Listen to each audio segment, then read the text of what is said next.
Заняты сбором именно продуктов питания, то есть мы собираем боксы для наших братьев и сестер из Палестины. Также вчера мы собирали постельные комплекты, комплекты для детей и медикаменты.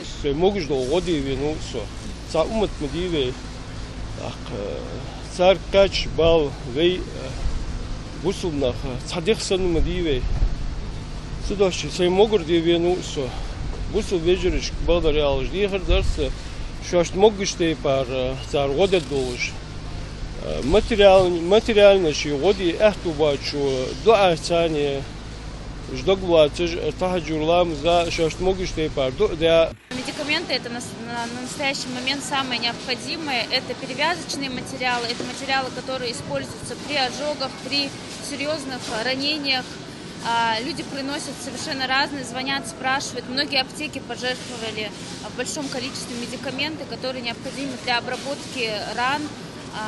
Мы хотим выразить огромную благодарность всем жителям республики, которые откликаются, приходят, помогают нам и на пункте, переводят денежные средства, приносят необходимые вещи. Вы видите объем гуманитарной помощи, и мы сегодня ее сразу отвезем в пункт МЧС, это республиканский пункт сбора. Очень много людей внесли деньги и не хотели себя называть.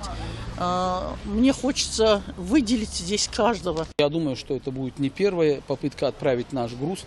Это будет еще несколько рейсов, очень будем на это надеяться. Российская Федерация, это Египет, они помощь хамхахауаге, жмотички, болхмотиге, цигичерфура, хам очередь мукмойол, сколько помещение живен хаважа, цигичи, вашта модол, нет мукмелбола, эти мехкарая, Россия община мелкожа, он окосла, дальше Аллах эндали, сектор гази бахвонаха, дахваш гоже.